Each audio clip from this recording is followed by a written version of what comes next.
जीवन को जी रहा है, जो वही व्यक्ति जो एक समाज में एक लीडरशिप पोजीशन पे है, जब वही व्यक्ति रूट प्योर में आता है तो उसकी कोई पहचान ही नहीं है, उसका कोई नाम ही नहीं है। दुर्गेश, ऐसा क्यों मनोज? सवाल बहुत इंपॉर्टेंट है ना, क्योंकि आप में से कोई भी ऐसा नहीं है जो लीडर नहीं है, समझिएगा मेरी बात को। और आप में से कोई भी ऐसा नहीं जिससे लोग डरते नहीं है। आप में से कोई भी एक ऐसा नहीं है जिसके आगे लोग सर नहीं झुकाते। आप में से कोई भी एक ऐसा नहीं है जिसकी लोग इज्जत नहीं करते। लेकिन वही व्यक्ति जब रूट प्योर के परिवार में आता है और जो साल 2 साल 3 साल 4 साल 5 साल से काम कर रहा है सुभाष, तो एक गुमनाम नाम है, वो लीडर नहीं है प्रवीण, वो सिर्फ एक नाम है। क्यों है ऐसा? कोई कारण बताएगा मुझको? क्योंकि लीडर, मेरी बात समझ में आ रही है आप लोगों को? मैं लॉजिकल बात कर रहा हूं, इलॉजिकल बात कर रहा हूं कि लीडर तो आप सब है, लेकिन फिर यहां पे आके आप लीडर क्यों नहीं है? अनिल, क्यों नहीं हो यहां पे आके लीडर? यहां पे क्यों एक गुमनाम हस्ती हो? रुपेश, सतीश, लीडर हो ना, यहां पे आके नाम, वो नाम जिस नाम के आगे सर झुकता है समाज में, जिस नाम के आगे परिवार के लोग टकटकी लगा के देखते हैं, वो नाम इसके यहां पे आके छोटा क्यों हो जाता है? Because of achievement. किसने कहा ये बात? किसने कही ये बात? अचीवमेंट वाली बात। Because of achievement, because of achievement. और डायरेक्ट सेलिंग बिजनेस में अचीवमेंट क्या है? इनकम।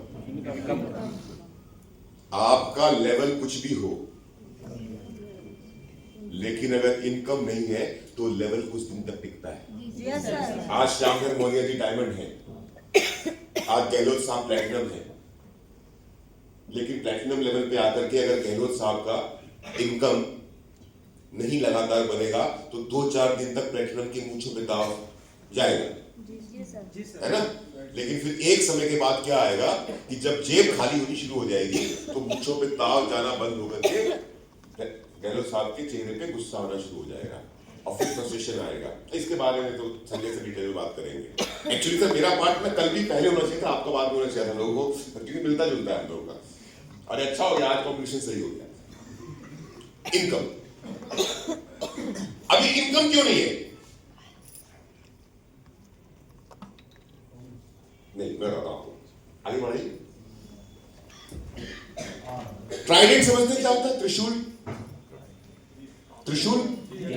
और जहां पर हम बैठे हैं भोले बाबा की नगरी में, कहा जाता है कि यहाँ पे त्रिशूल पे, ये पहला शहर है काशी जिसको बसाया गया, और भोले बाबा के त्रिशूल की नोक पे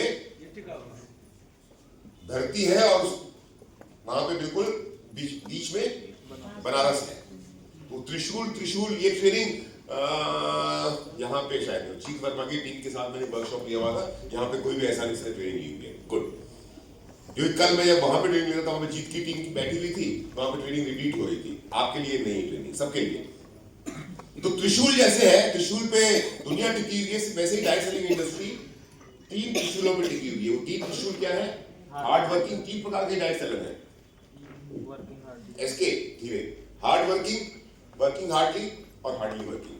और अब जो आंकड़ा मैं आपने नोट मत कीजिए, समझे, सुन लो यार, यही दिक्कत। आप नोट क्यों कर रहे मालूम? क्योंकि आपके दिमाग में ये बात है कि जो अमित सर सिखा रहे हैं ना, मैं सीख के अपने पे काम नहीं करूंगा, मैं यहां से जाऊंगा और जाकर अपनी टीम को सिखाऊंगा। जबकि ये जरूरत नहीं है, ये जरूरत आपकी, जो मैं आपको समझा रहा हूं। आप सीखो। जब नोट करने वाली बातें आएंगी मैं खुद बोलूंगा आपको कि नोट करो इस चीज को। अभी नोट करने वाली बात नहीं, समझने वाली बात है। हिंदुस्तान के अंदर डायरेक्ट सेलिंग इंडस्ट्री के अंदर 6.5 करोड़ लोग काम करते हैं, पूरी दुनिया में 32 करोड़ लोग काम करते हैं। और ये फिगर मेरा नहीं है, ये फिगर गूगल बाबा का है। गूगल बाबा जिंदाबाद। गूगल कर दो, कोई फिगर निकल के आ जाता है। हिंदुस्तान में 6.5 करोड़ लोग डायरेक्ट सेलिंग इंडस्ट्री में हैं और पूरी दुनिया में ईश्वरी जी 32 करोड़ लोग हैं। ये 32 करोड़ लोग जो पूरी दुनिया में डायरेक्ट सेलिंग इंडस्ट्री के अंदर में है, वो 3 हिस्सों में बटे हुए हैं। वो 3 हिस्से क्या है? हार्ड वर्किंग, वर्किंग हार्डली और हार्डली वर्किंग। अब हार्ड वर्किंग, वर्किंग हार्डली और हार्डली वर्किंग का अंतर समझ में किसको आया, किसको नहीं आया, मुझे बताओ। नहीं आया ना? हार्ड वर्किंग मतलब, आगे बढ़िए, हार्ड वर्किंग मतलब गॉड स्पीड। हार्ड वर्किंग मतलब वो लोग जिनको ईश्वर का वो आशीर्वाद प्राप्त हो चुका है डायरेक्ट सेलिंग से, जिसके लिए वो इंसान के रूप में धरती पे आए थे। हमारे हिंदू शास्त्र ये बात कहते थे कि यहाँ पे हिंदू, मुस्लिम, सिख, ईसाई हर प्रकार के लोग होंगे, पर क्योंकि मैं हिंदू हूं तो मैं हिंदू धर्म की बातें थोड़ा सा ज्ञान है कर पाऊंगा। मुझसे मेरे गुरु तो सामने बैठे हुए हैं, उनके सामने तो मैं कुछ भी नहीं हूं, लेकिन जितना मैं जानता हूं संजय सर, 32 करोड़ योनि के बाद में इंसान का शरीर मिलता है। सही सर, ऐसा ही है ना कुछ? 84 करोड़, सॉरी 84 करोड़ योनि के बाद इंसान का शरीर मिलता है। मतलब मैं कभी खटमल था, मैं कभी मच्छर था, मैं कभी केचुआ था, मैं कभी कॉकरोच था, मैं कभी सांप था, मैं कभी बिच्छू था, मैं कभी नाली वाला कीड़ा था, और मैं कभी पता नहीं जोंक था, मैं कभी किसी के पेट में वो जो पिल्लू होता है वो था, मैं वो घाव का एक वो चील था, कौआ था, उल्लू था, चूहा था, बिल्ली था, कुत्ता था, और 84 करोड़ बार में मरा। 84 करोड़ बार में मरा, 84 करोड़ बार में पैदा हुआ, तब मैं इंसान के शरीर के रूप में आया। और मुझे उस ईश्वर ने जब इंसान का शरीर दिया तो आशीर्वाद दिया, गॉड स्पीड। मतलब क्या होता है? जाओ इंसान की जिंदगी जियो। मुझे ईश्वर ने तो आशीर्वाद देके भेजा, गॉड स्पीड। लेकिन मैं यहां पे आने के बाद में आज भी नहीं भूल पाया कि मैं कभी केचुआ था, मैं कभी कॉकरोच था, मैं कभी चूहा था, मैं कभी बिल्ली था, मैं कभी कुत्ता था। और इंसान का शरीर पाने के बाद भी, ईश्वर से आशीर्वाद पाने के बाद भी वो काम नहीं करता हूं जिस काम के लिए ईश्वर ने मुझको धरती पे भेजा है। और वो एक ही काम है, दिमाग लगा के ईमानदारी से मेहनत करना। समझिएगा मेरी बात को? दिमाग लगा के ईमानदारी से मेहनत करना, ये काम दुनिया में सिर्फ और सिर्फ एक प्रजाति कर सकती है, वो प्रजाति इंसान। तो जो हार्ड वर्किंग लोग हैं, इनको गॉड स्पीड मिला हुआ है, इनको ईश्वर का आशीर्वाद मिला हुआ है, और इनको पता है भगवान की वो बात जब वो इंसान के रूप में धरती में भेज रहा था, एक 9 महीने मां के पेट में पलने के बाद, कि मेहनत करना है, मेहनत करना है, मेहनत करना है, मेहनत करना है, मेहनत करना है, मेहनत करना है, मेहनत करना है। और वो आदमी मेहनत कर रहा है, मेहनत कर रहा है, मेहनत कर रहा है, मेहनत कर रहा है, और अपनी जिंदगी में वो सारी ऊंचाइयां हासिल कर रहा है जिसको करना चाहिए। हार्ड वर्किंग है, वो टाइम वेस्ट नहीं करता, वो टाइम को यूज करता है अपनी जिंदगी में आगे बढ़ने के लिए। दूसरा है hardly working, sorry working hardly, वो फंसा हुआ है, वो फंसा हुआ है डायरेक्ट इंडस्ट्री के अंदर में, लेकिन वो चाहता है कि मैं अपने बच्चे का होमवर्क भी करवा लूं, मैं राशन भी ले आऊं, मैं परिवार को भी देख लूं, मैं अपना समाज भी संभाल लूं, मैं अपनी रिश्तेदारियां भी संभाल लूं, सब कुछ संभालने के बाद में डायरेक्ट सेलिंग कर लूं। वो सर्वाइव कर रहा है, उसको गॉड स्पीड नहीं मिला हुआ। अब मैं यहां पे सवाल पूछता हूं, इस हॉल के अंदर बैठे हुए कितने लोग ऐसे हैं जो ये दम से बोल सकते हैं कि मेरे पास में गॉड स्पीड है? नहीं बोल सकते आप। अगर आपके पास में गॉड स्पीड होती तो आप भी कहां पे नहीं, अभी कहां रहते हैं? भदोई, भदोई में नहीं रह रहे थे, आपका भी लखनऊ में बंगला बन चुका होगा।